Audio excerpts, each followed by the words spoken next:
Welcome to another one of Professor Karn's accounting videos. Today we're going to discuss long-term liabilities in this presentation and how corporations can use those effectively to help their business operations. Alright, so the first long-term liability that we're going to look at here is bonds payable. And we have to remember that bonds payable, again, long-term debt, usually multiple years involved here. And you have that debt issued by multiple lenders, and those are called bondholders.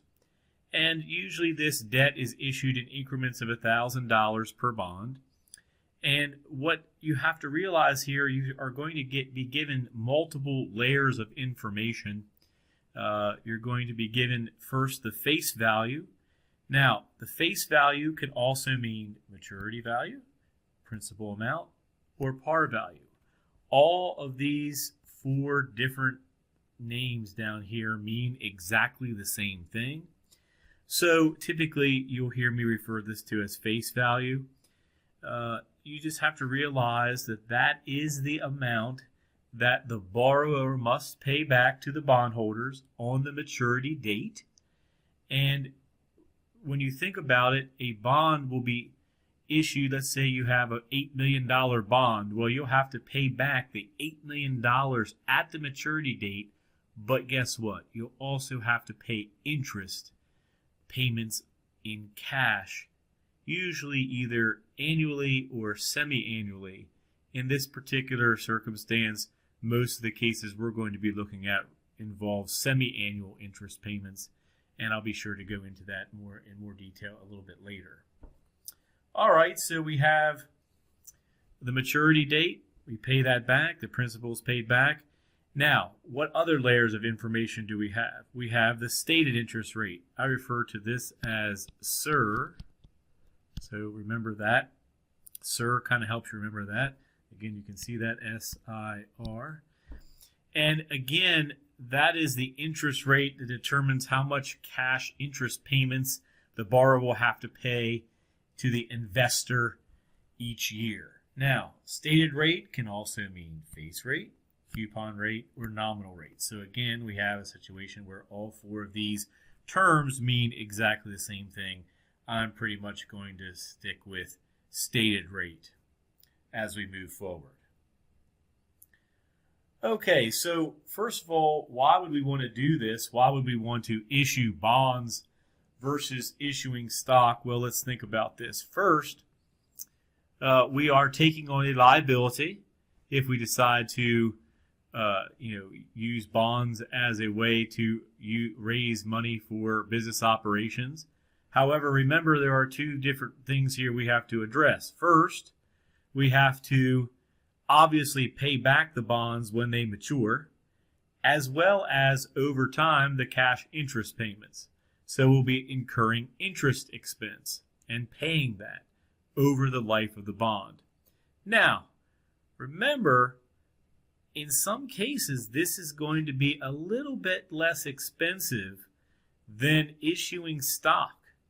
And if we purchase bonds and use them as a source of funds, you're not giving up any ownership in the business in shares of stock. So remember, you have to typically, although not guaranteed, you are probably going to have to pay dividends to your shareholders over time, and that can get quite expensive. Whereas if you use bonds to raise the funds, you'll have the interest expense, and then when you pay back the bond, that bond is finished with.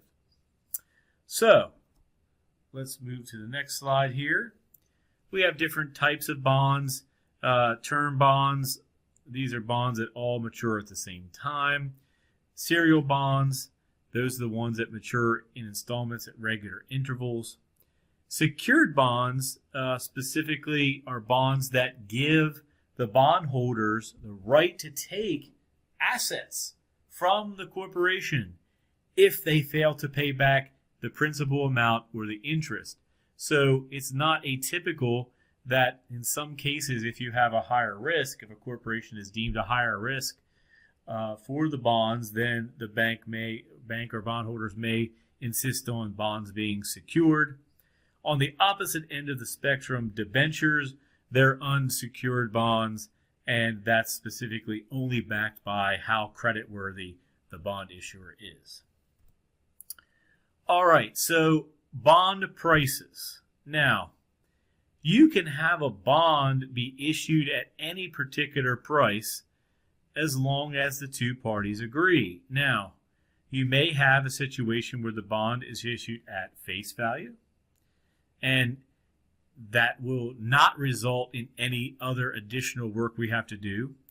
Now, we could have a bond being issued at a discount or a premium. Now, a discount is when the issue price will be less than face value, and we will have a premium circumstance when the issue price is above face value. Let's go a little bit further into depth here. So we know the stated rate, or SIR, is the rate that's printed on the bond. So SIR, again, stated interest rate. We saw that earlier. We also have to take into account what the market rate is. So we have the market interest rate. That's what investors are demanding to earn for loaning their money. They have a risk. They want to be rewarded. So let's look at this chart here.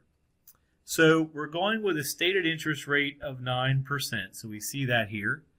If the bond's stated interest rate equals the market interest rate, the issue price of the bonds is going to equal to face value. If the stated interest rate is less than, in this circumstance right here, the market rate, in this case 9% is less than 10%, we will have a discount scenario. And then the opposite will be true if the stated interest rate in this one here is better than the market interest rate. We will have a premium circumstance. All right, continuing on. We have to obviously record journal entries when we issue bonds at any of these particular circumstances. So we'll definitely need to have journal entries there. And then again, we know bonds are a long-term liability. In many cases, bonds will not just last 1 year, but which would be 1 year or less would be a current liability, but a year or greater would be long-term, and that is very typical for bonds. All right, so let's just look at the T accounts here. We want to make sure that we understand how this is all going to flow out. So what I want to do is obviously introduce you to bonds payable itself. We know bonds payable is going to be a account that has a credit balance because we know it's a liability. That will not change. So debit minus and credit plus with a credit balance.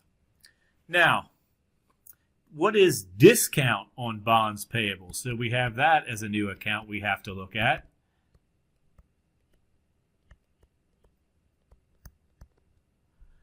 Now, discount on bonds payable is going to be a contra liability account. So really this should say contra liability account. So it's not going to have a credit balance, it's going to have a debit balance. Now, remember, we're always going to need to calculate the carrying value of the bonds on the balance sheet. So the way we would do that is you would have to take bonds payable, like here, and subtract out the discount to give us our carrying value. So I'll write that here. It's also listed here in words. So bonds payable, we will do a formula here.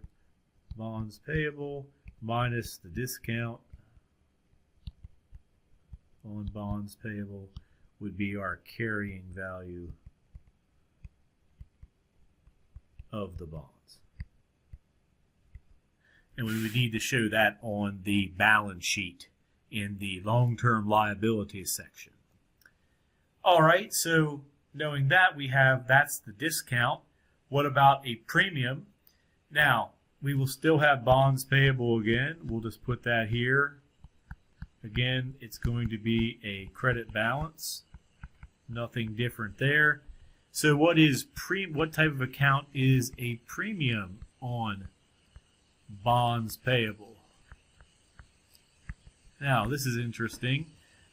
This is really what's called an adjunct account, and that would have the same balance as the account that is kind of connected to. So premium on bonds payable will have a credit balance, and to get the carrying value, you would have to take bonds payable plus the premium. So we'd have on the liabilities section of the balance sheet, we'd have bonds payable, and if we had a premium on bonds payable, we'd have to add it, and that would get us our carrying value of the bonds. So we have to be careful and make sure that we identify whether we have a discount or a premium. Now, what we have to remember here is that in this particular circumstance, we may see a situation arise where we need to use present value. Obviously, the time value of money, money earns interest over time. We know that $1 today is going to be worth less from now in a certain number of periods from now. And we have charts that we can use to help us calculate the present value of $1 today, as well as we also can calculate the present value of what's called an ordinary annuity. And an ordinary annuity is where you make certain payments at particular periods of time, and you'll be able to actually calculate that as far as, if I had a circumstance where I'm going to make 10 semi-annual payments over the next 5 years. That would be 5 years times 2 semi-annual payments. That would be 10 payments total. We could actually figure out, if we knew what the market rate of interest was going to be and how much interest payments were, we could actually calculate what that is worth in today's dollars. So, again, $1 received today is worth more than $1 to be received in the future. The fact that invested cash earns interest over time, that's time value of money, and we're going to be able to use that to be able to calculate the selling price or present value of the bond. So we'll need a couple concepts here. We will need to know the principal amount, okay, and that will be really the face value, the amount that we're going to have to pay back at the end of the period. We know we're going to also need to know what our cash interest payments are, so we will need, that's our annuity amount, the end number of periods, and the interest rates, both the stated interest rate as well as the market rate. Okay, so I'm going to be going through a couple problems here with you. One where it's real simple and you don't need to use present value, and then the more complex one. So really there are two different steps that we have to go through, and those steps are listed here. We're going to need to, in order to calculate the selling price of a bond, we're going to need to get the present value of the principal amount to be paid at maturity, and we're also going to have to add the present value of the cash interest payments, which is an annuity to that. And I'm going to actually go into Excel and show you how to do a problem like this in great detail here shortly. Now, before we get to the more difficult one using present value, let's go with the real simple kind. And that's one where you don't need to have your present value tables. You just have, specifically, you have a price that's quoted to you. So this is much easier than doing the more complex method using the present value tables. So let's just go through this. This will not be very difficult. So it says bond prices depend on the market rate of interest, stated rate of interest, and time. And in this case, the requirements of the problem are to compute the price of the following 8% bonds of Allied Telecom, and it gives us A through D, And then, which bond will Allied Telecom have to pay the most to retire at maturity? Explain your answer. Okay, so let's look at this. We know, in this case, the face value is 500. Now, for bonds that are quoted in price, it's very straightforward. All we have to do to get these answers is simply to take and multiply by the quoted price like it is a percentage. So the first one I'm going to do here in A will be to take 500,000 times 75.50%. So the selling price of my bond would be 377,500. And that's it. Pretty straightforward when you have these quoted prices. You don't really have to do a whole lot of work. The next one would simply be, in B, 500,000 times 102.75%. And that would come out to be 513,750. Now, let's just say you could also in A use this calculation, 500,000 times 0.7550, and that would be the same amount. And in B, you could take 500,000 times 1.0275, and you would get the same amount there. So either of these calculations would be fine to be able to get your answer. C, very straightforward, 500,000 times 96.50%. That comes out to be 482,500. You could do it this way too, 500,000 times 0.9650, and we would get the same amount. All right, finally in D, we will do both of these as well. 500,000 times let's do 100, let's do percentages first. 102.50%, and that comes out to be 512,500. Again, we could do the 500,000 times 1.0250, and we would get exactly the same thing, 512,500. All right, that would take care of requirement number 1. Then we would go to number 2, which is very straightforward. Which bond will Allied Telecom have to pay the most to retire at maturity? Well, the answer should be pretty straightforward. It doesn't matter which one of these, what's the face value. We always have to pay back 500K. 500,000 would be your answer in any circumstance. It would not be any different. They all have the same exact maturity value as listed right there.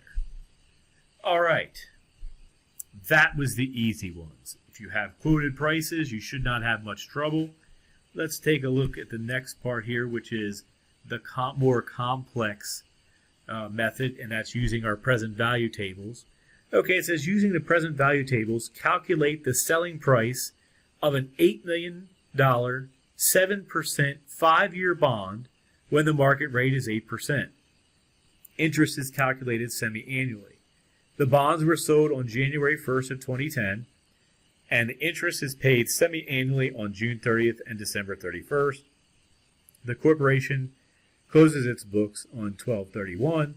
Using the straight-line amortization method, prepare the following journal entries: the issuance of the bond on 1/1 of 10, and the first semi-annual interest payment on June 30th of 10. Okay. So let's look at this. I want to switch gears here. So let me connect my keyboard to my tablet here.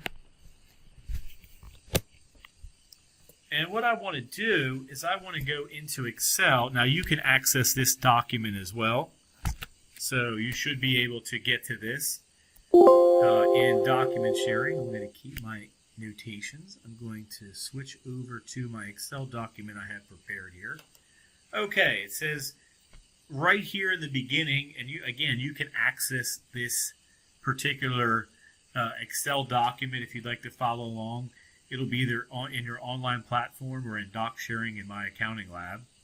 All right, so let's take a look here. It says, again, the exact same data, and that's all listed there. I won't read that again, but I will start right around this particular area right here. The first thing I always recommend anyone to do when you're using present value tables to solve and calculate the selling price of a bond is to write down all of the data so that you can keep everything in order and your chances of making a mistake will decrease. All right, so let's look at this. The face value of this particular problem we know is 8 million, and I'm going to fill that in here. Let's make this a bit bigger so we can read it. All right, and I think I'm going to take, for now, the dollars and cents out of this.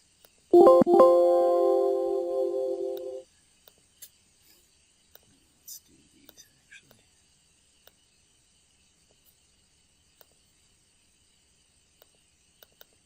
All right, we know that our stated interest rate up from the top here would be 7%. And we'll change that. Let's change all of these here to percentages. There we are. Now, here is something you should get into habit of doing. And that is, we know that this is semi-annual. So what we want to do is we want to make sure that we take and calculate our stated interest rate divided by 2. So we have that. And the reason we divide it by 2 is because that's going to be important later on. We know that we have to make 2 semi-annual payments each year. So that's why we need to also have this rate divided by 2. So obviously plus 7% divided by 2 would be 3.5. Let's make that round to the nearest tenth. There we go.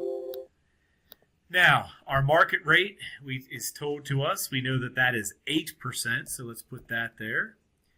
And then we know the market rate over 2 would be 8%.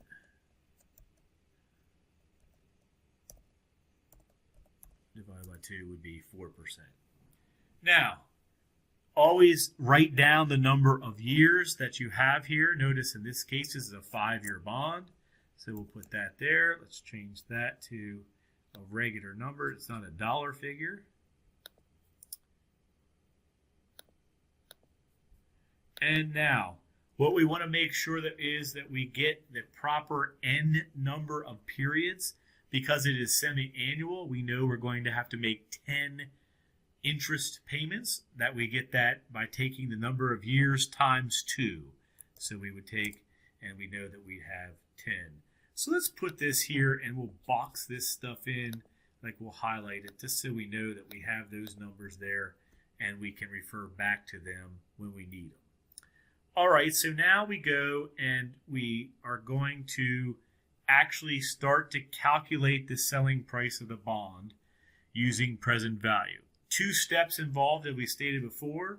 First step is to calculate the present value of the face value of the bond, and add to it, we need to also calculate the present value of the cash interest payments. We need to sum those things together.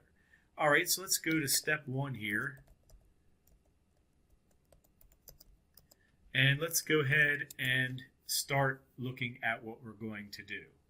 So, to do this, we have to start off by taking the face value. We know the face value equals 8 million.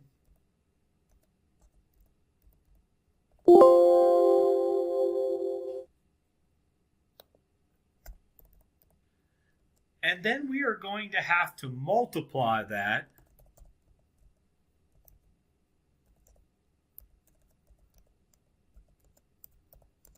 we're going to multiply the 8 million face value by the table value And what you want to remember here is we want to use the present value of $1.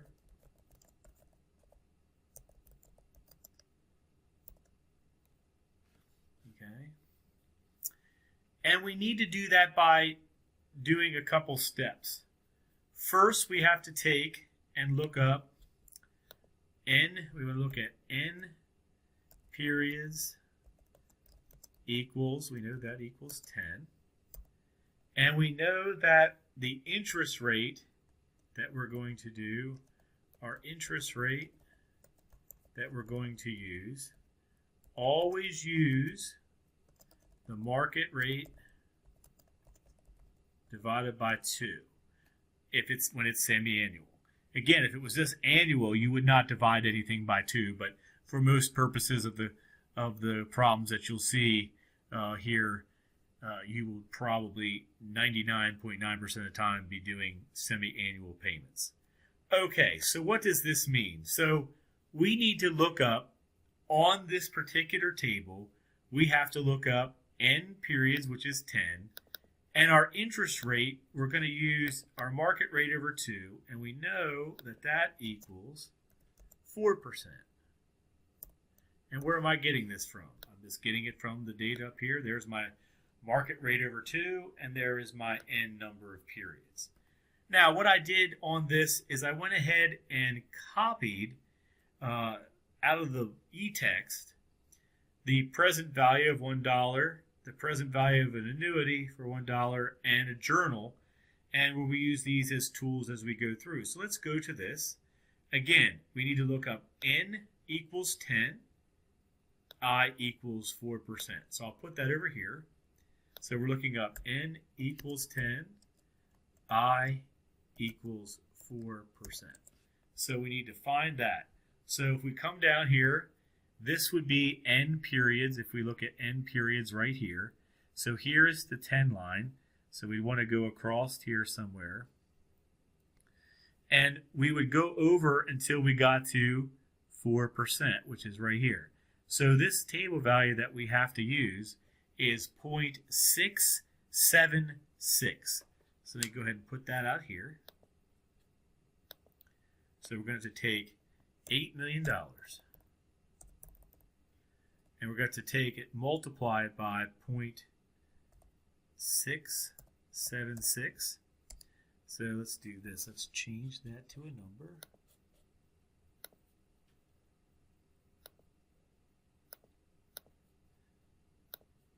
Okay. So now I'm going to take this 8 million.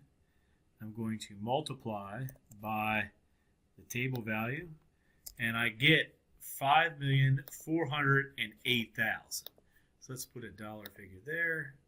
Take the decimals away. Put more there. There we go. So this would be the answer to step 1. So let's put this step 1 answer.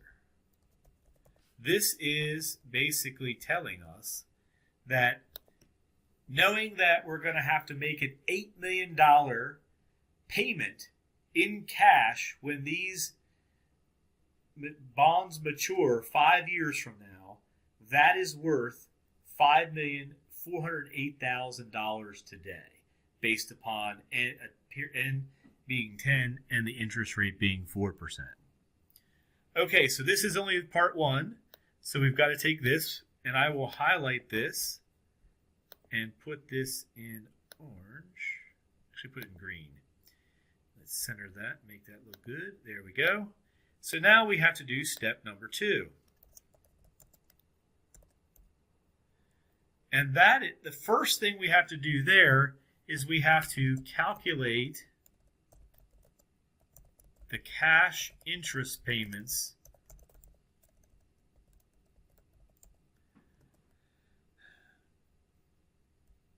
for each n period. So what way we do that is we have to take and set, you always take the face value times your stated interest rate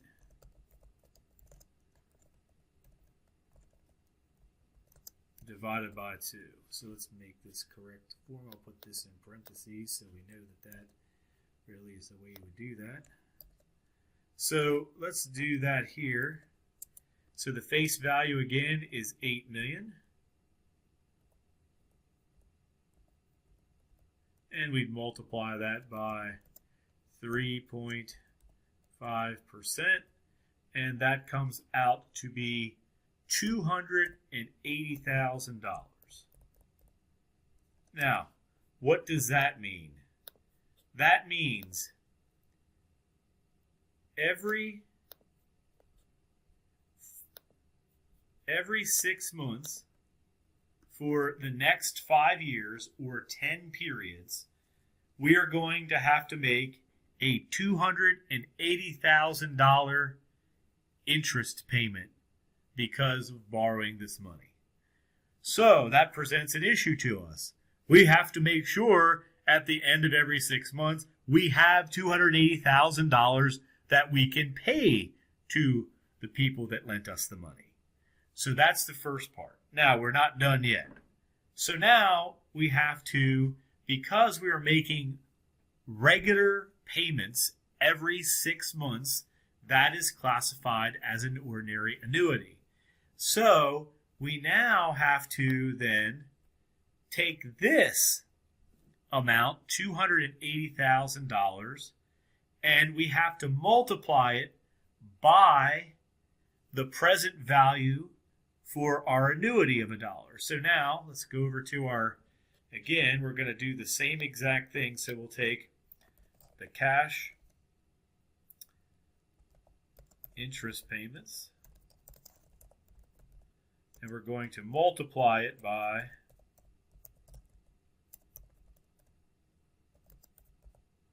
the table value of the present value of an ordinary annuity for $1. Okay, so again, that's going to be n periods equals 10. And again, we're going to use our interest rate will be our market rate divided by 2, which equals 4%. So here's the thing. Anytime you use the table, it doesn't matter if you're using it in step 1 to calculate the present value of the face value of the bond, or if you're in step 2, you're going to the table to help us get the present value of the cash interest payments. You must use the n periods and the market rate over 2. The only time you use the stated interest rate over 2 is to calculate the first part of this. We needed the $280,000 because we got to take this and then use the table value to multiply it by. So let's go back to this one now, to this particular thing. We know that again we need n equals 10 and I equals 4%. So again, we'll come down here. Here's our n. We know that here's the 10. We'll scroll across.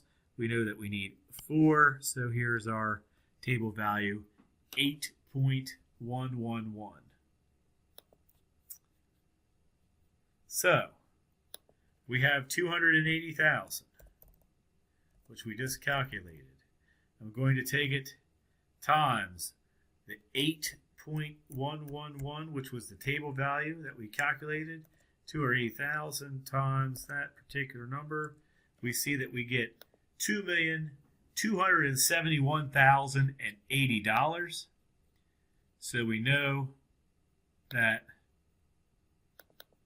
that is our present value over time of the cash interest payments. Let's go ahead and highlight that one in green, and we'll say that this is our step 2 answer.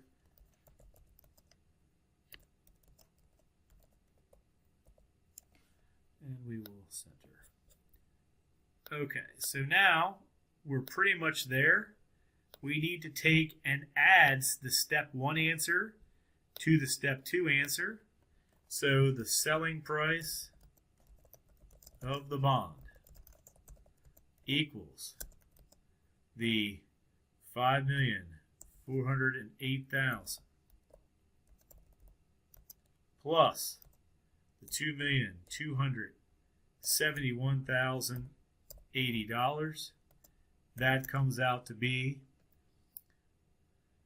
$7,679,080. So right there, this is the selling price of the bond. Let's do this. Let's move that over.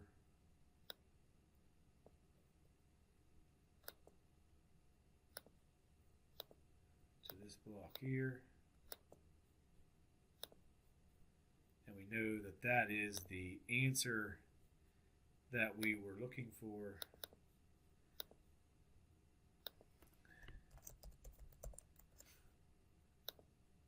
And we have our final selling price.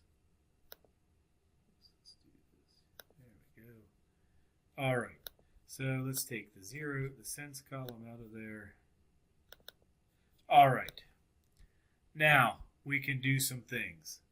We know that we can do the journal entries very easily now. So let's go over to the general journal. It's asking us to record the issuance of the bond on 1/1/10. So let's go over here. I'll put 2010 in here, and we know it's 1/1. So we know anytime we buy a bond, we're obviously going to purchase this, and they're going to actually give us cash, because we're taking on the debt. So they're going to give us cash. Now remember, cash is always the selling price amount.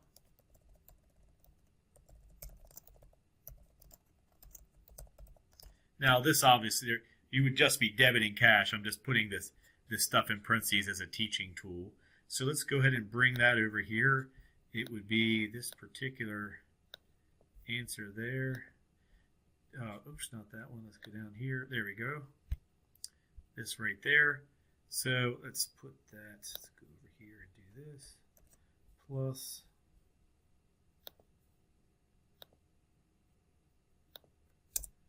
And we have that there.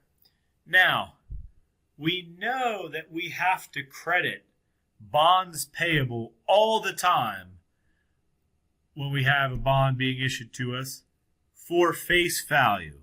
Well, we know that it does not equal the $8 million, as far as the totals would not be the same. The debit would only be $7,679,080. So we, in this case, because as you see here, the stated interest rate of 7% was less than the market rate, we have a discount. So let's go ahead and put debit our discount on bonds payable. And we know that it should, the difference will be 8 million minus the 7,679,080.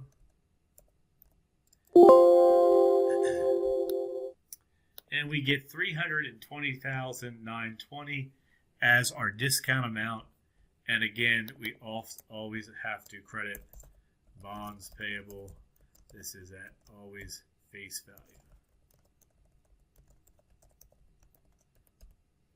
8 million. Okay, so that took care of that. Now, what they also want us to do is they want us to calculate the first semi-annual interest payment on June 30th. All right, let's go back to our particular set of circumstances here on this solution. We know bonds payable equals 8 million. We know that the discount on bonds payable is the Again, here it is. It's the 320,920.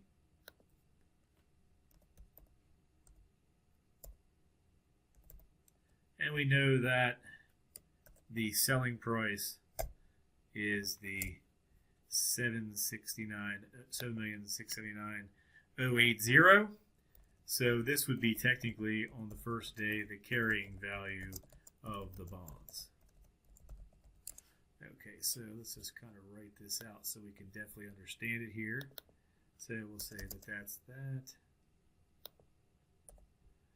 All right, and this equals the carrying value of the bond. All right, so let's see if we can get rid of this. Okay. All right, so we'll put a line here so we can see that. All right, now what we have to remember then is we have to use straight line amortization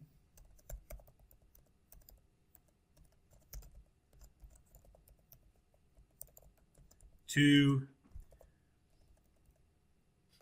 record when we record the interest payments, because what's going to happen is the discount has to be amortized to zero, because remember, at maturity, face value of the bond is what we have to pay back. So the bond has to equal the carrying value of the bond on the last day. All right, so let's see what we're going to do here.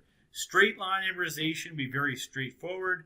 You're always going to take the amount of the discount or premium, if the discount on bonds payable, or you would be either doing the same thing, and you want to divide that by n periods. So let's do this formula here. We're going to have 320, 920 divided by 10. And we know that this number divided by 10 periods is going to be $32,092. And we will need that in the journal entry.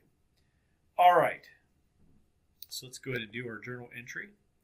We know that there are a couple things that we have to do.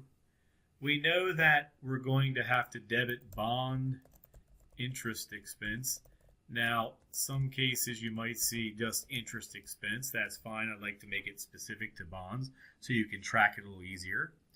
We know that we're going to have to credit two things here. The first thing is we know we have to credit cash because we're going to make an interest payment of $280,000.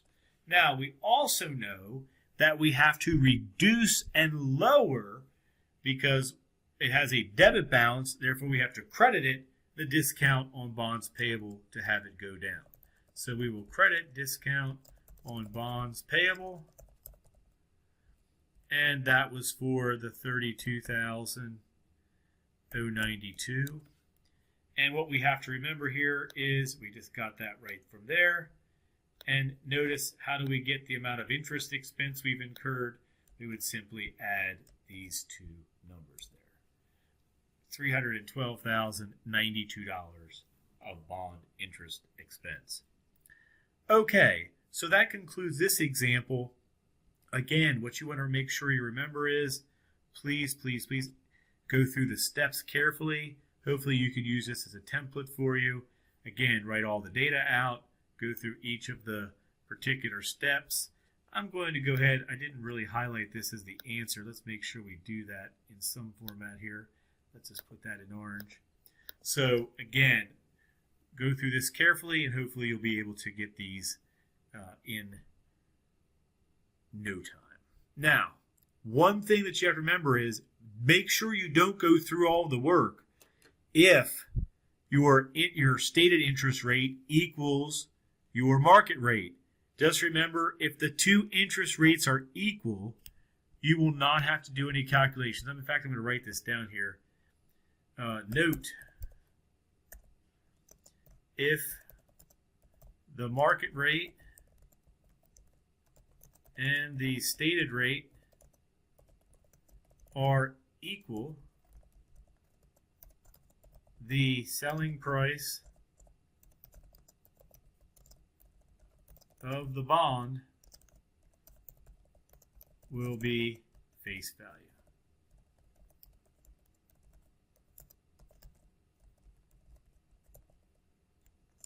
No work required. That's because even if you went through all the calculations, there might be a couple cents or maybe $1 or $2 difference due to rounding on the present value tables. But just go ahead and make sure that you just answer the face value amount so you don't have to worry about doing any calculations. Again, if the market rate and the stated rate are equal, make sure you just put the face value as the selling price. All right, just a couple more things to tidy up for this, not too much more. How do we retire the bonds? We kind of saw that already. Once you get to the end, the only thing that you have left is paying back the bonds payable. You'll just have to debit bonds payable for the face value and credit cash because your discount or premium, if you had them, are zero and amortized as such. All right, let's go back and continue this here. So we got that part. Sometimes you might have a situation where you retire your bonds before maturity. That might be to get out of paying the interest payments going forward. Sometimes businesses may be short on cash. That's really kind of above what we'll be doing in this particular course, but just something to be aware of. You may have a circumstance where bonds are callable, and that means that once they get to a particular price, they can call it back if they want that price over the particular period.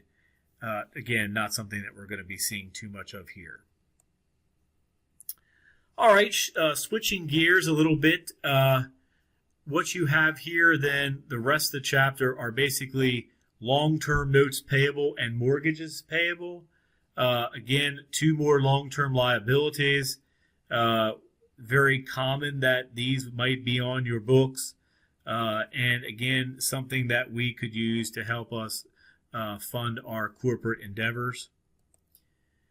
Particularly when you have either long-term notes or a mortgage, you may see what's called an amortization schedule. And remember, you're going to have principal and interest, and you're going to have to make sure that that is properly displayed and broken down. And again, remember the formula that we have. You'll take your beginning balance times your interest rate times your time. If you look at the amortization schedule here for this particular issue, it's this particular problem, very brief. You have a circumstance where the beginning balance of the loan was $20,000. And then notice that they're showing you how this was all broken down from a perspective of the principal and interest. So you have the $20,000. The interest rate is calculated by taking this particular situation right here. You would use the $20,000 as the principal. You'd have the rate, which would be here. The time was 1 year, and that's how they got $1,200. So there was a $5,000 principal payment. You add the $1,200 of interest, and that equals the $6,200. Now notice that the principal only goes down, the loan balance only goes down by the principal amount. So $20,000 minus 5 is 15. The interest does not impact the principal. So make sure you know, even though you're paying what? $6,200 this particular period, you're only reducing the loan balance by the $5,000 principal payment. And you would just go through and do the same exact calculation. Notice that you would take $15,000 the next year times your 6% times 1, that's $900. Notice your payment goes down to $5,900, and your ending balance is now $10,000 instead of $15,000. So you just repeat the process. Notice that you end up paying the $20,000 back in full, and you've incurred $3,000 to borrow the money in interest expense. So over the course of, in this particular case, 1, 2, 3, 4 payments here, at the end of each of those years, you have what? Paid $23,000 back total in order to borrow that $20,000. All right, let's take a look at a problem here. It shouldn't be overly difficult. It says here, on January 1st, 2016, Locker Farrell signed a $200,000 10-year 13% note. It says here that the loan required Locker Farrell to make annual payments on December 31st of $20,000, principal plus interest. Okay, so they want us to do some journal entries here. And the first one states that we need to journalize the issuance of the note, and that is on January 1st of 16. And then the second one we have to is to journalize the first note payment on December 31st. Okay, so let's take a look here at this particular issue. Now, the first thing we're going to do is we're going to put 2016 in here. Let's see if I can get my pen to write okay. There we are.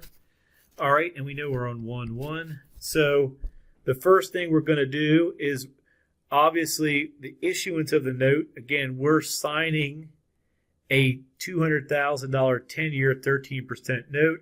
So obviously we're going to debit cash. That's what we're getting in exchange for doing this. $200,000. So now we have a $200,000 debt because we just got a loan of $200,000. And so in this particular case, we would have to credit notes payable.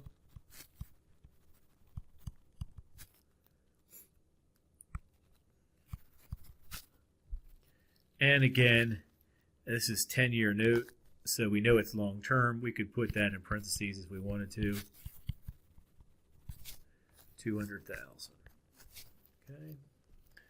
So that would be the first journal entry on January 1st. And then the second journal entry on 12/31 of 16, we would have to look at the note itself. Okay, so we know we're making a payment of $20,000. So that we're going to reduce the note by. So let's go ahead and debit that. So we have notes payable. And we know we're debiting that for $20,000. Now, we have to think about what amount of interest expense we're also going to incur. And we would do that by debiting it. I apologize, my pen keeps doing weird things there. Interest expense.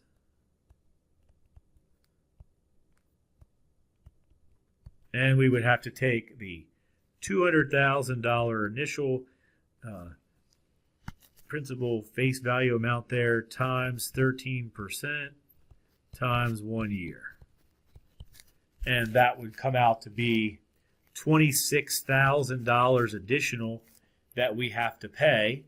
So we would add those two numbers up and we'd credit cash for the $46,000. So in that case, you can see that even though our principal of the note is only decreasing by $20,000, we actually had to pay $46,000 this particular first payment here on the note, and we incurred $26,000 of interest expense. Okay, that concludes that problem.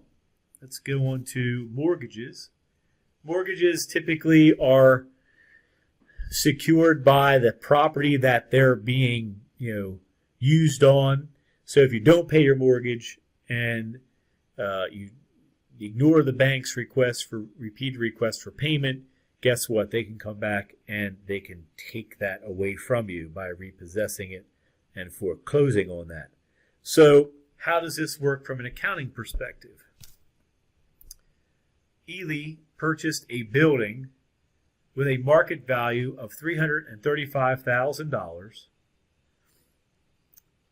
and land with a market value of $55,000 on January 1st of 2016. Ely paid $10,000 cash and signed a 15-year 12% mortgage payable for the balance. Journalized the January 1st purchase and journalized the first monthly payment of $45.61 on January 1st of 16. Okay, let's do the actual purchase first. In fact, I'll use this slide for this part, requirement 1, and we'll go to the next slide to have space to do in the journal in requirement 2. All right, so let's go ahead and do 2016 and on 1/1. So let's see what we got. We know we're buying two things. We know we're buying a building, and that was for $335,000. And we know we're going to also debit, sorry about that. We're going to debit land for $55,000. Now, we know we have to credit cash because it says we paid $10,000 in cash. That's leaving the business. And we know that the remaining amount is going to be with a mortgage payable. Let me go back here. Let's erase this. All right, let's see what we got here. Not going backwards for me here. Hold on one second. Let's fix that. There we are. So we're going to go ahead and credit our mortgage payable.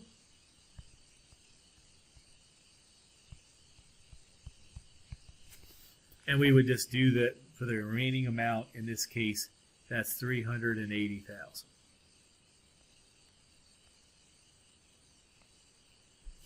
Okay, again, we bought two assets by debiting them for their market values. Accordingly, we paid $10,000 in cash. We credited that because that's exiting, and we signed a mortgage for the remaining amount of $380,000. All right, so that took care of requirement number 1. Now we have to do the first installment for the next one here. First journal entry. Okay. So let's see what we have. Again, still 2016. And we're on 131. Okay, now we know that we have to debit interest expense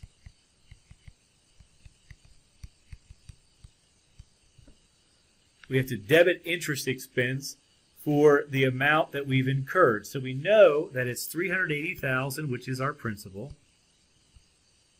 Multiply that by the 12%, and then 1 month out of 12. That comes out to be $3,800. So we know that of this $46.51 payment that we had to make, $3,800 of it was for interest expense. The other amount, the difference, will be how much we're going to be able to reduce our mortgage payable by. So we'll simply take the $45.61, subtract out the $3,800, and we see that we get $761.